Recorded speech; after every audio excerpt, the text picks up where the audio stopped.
മാമ്പഴക്കാലമല്ലേ? നമ്മുടെ നാട്ടിൽ മാങ്ങ സുലഭമാണല്ലേ?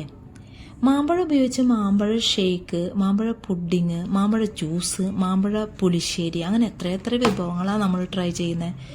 ഹായ്, എല്ലാവർക്കും മിമാസ് ടൈമിലേക്ക് സ്വാഗതം. ഇന്ന് നമുക്ക് മാമ്പഴം ഉപയോഗിച്ച് ഒരു വെറൈറ്റി ഡിഷ് ഉണ്ടാക്കിയാലോ? മാമ്പഴം ഇരിപ്പുണ്ടോ വീട്ടിൽ? ഒന്നോ രണ്ടോ എടുത്ത് ഇങ്ങ് പോരെ. നമുക്ക് സ്പൈസി മാംഗോ മിക്സ് ഉണ്ടാക്കാം.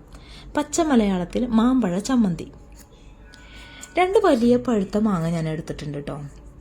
നന്നായി കഴുകി വൃത്തിയാക്കിയതിന് ശേഷം അതിൻ്റെ തൊലി കളഞ്ഞെടുക്കാൻ പോവാണ്. തൊലി കളഞ്ഞെടുത്തിട്ടുണ്ട്. അപ്പോൾ അതിങ്ങനെ 2 വലിയ പീസുകൾ എനിക്ക് കിട്ടിയിട്ടുണ്ട്. ഒരു മാമ്പഴത്തിൽ നിന്ന് 2 വലിയ പീസാണ് കിട്ടിയിട്ടുള്ളത്.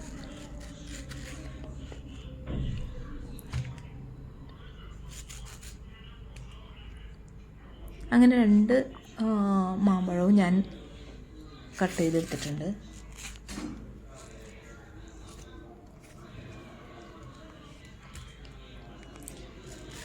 ഇതിനി നമുക്ക് ചെറിയ കഷ്ണങ്ങളാക്കി എടുക്കണം കേട്ടോ. ഇനി നമുക്കിത് ചെറിയ കഷ്ണങ്ങളാക്കി എടുക്കാം.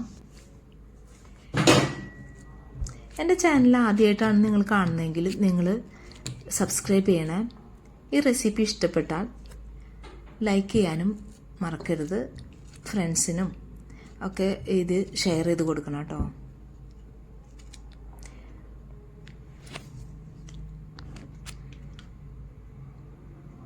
എല്ലാം ഇങ്ങനെ പീസാക്കി എടുത്തിട്ടുണ്ട് കേട്ടോ. അതിലേക്ക് നമുക്ക് കുറച്ച് ഉപ്പ് ആഡ് ചെയ്യണം. ഒരു 1/4 ടീസ്പൂൺ മഞ്ഞൾപ്പൊടി ആഡ് ചെയ്യാം. ഒരു 1/2 ടീസ്പൂൺ ചില്ലി ഫ്ലേക്സ് ആണ് എടുത്തിട്ടുള്ളത് കേട്ടോ. ചില്ലി പൗഡറിനേക്കാൾ കുറച്ചുകൂടെ നല്ലത് ഇങ്ങനെ ക്രഷ് ചെയ്ത ചില്ലി പൗഡറാണ്. ഒരു 2 സ്പൂൺ വെളിച്ചെണ്ണ എടുത്തിട്ടുണ്ട്. ഇതെല്ലാം കൂട്ടി ഈ ഇൻഗ്രീഡിയൻസ് എല്ലാം കൂടി നമ്മൾ കൈകൊണ്ട് ഇങ്ങനെ ഞെരടിയെടുക്കണം കേട്ടോ. അങ്ങനെ നന്നായിട്ട് ഇങ്ങനെ ഞെരടിയെടുക്കണം.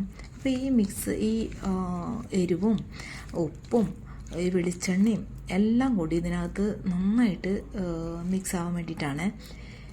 നന്നായിട്ട് ഞെരടിയെടുക്കാം. ഇപ്പോൾ നമ്മൾ സ്പൂണ് ഉപയോഗിച്ചിട്ടാണെങ്കിൽ ഇതിങ്ങനെ കഷ്ണങ്ങൾ ഇങ്ങനെ തന്നെ കിടക്കും. ഇനി കുറച്ച് ചെറിയ പീസ് ആക്കുകയാണെങ്കിൽ കുഴപ്പമൊന്നുമില്ല. ഞാനിങ്ങനെ കുറച്ച് വലിയ പീസാക്കിയിട്ടാണ് എടുത്തേക്കണേ.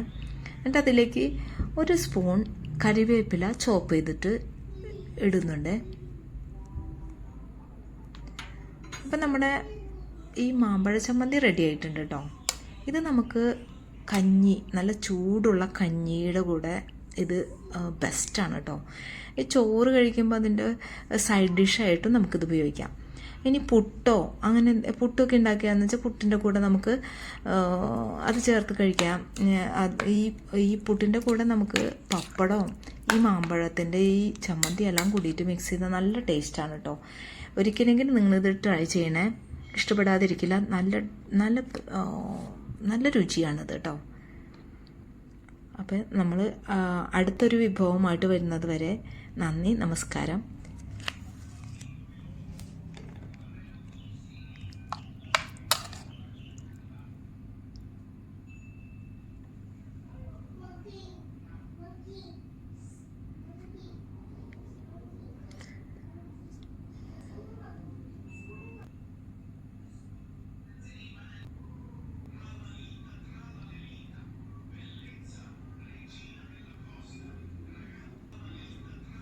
Thanks for watching.